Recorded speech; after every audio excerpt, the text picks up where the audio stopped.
Yeah guys, you can actually make the easiest butter in the world in just 1 minute. And here we go. I have my shea butter first, and yes, it's actually versatile and every skin type can use it. And then I also have my mango butter, which is also very versatile and all skin type can use. I have my arrowroot powder, which will help me to cut greasiness, and then my carrot oil, which will help me to assist in glowing. And then I'm going to mix this together and make sure that they are fluffy and as beautiful as possible.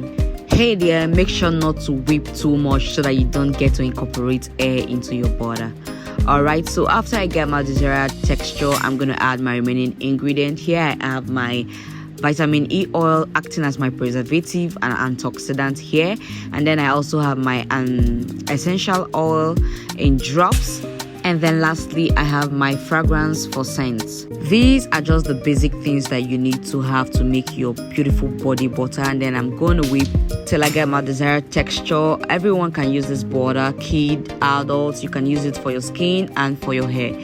And it's really beautiful and going to remain like this until it's all done. I'm going to transfer this into my container and my butter is ready.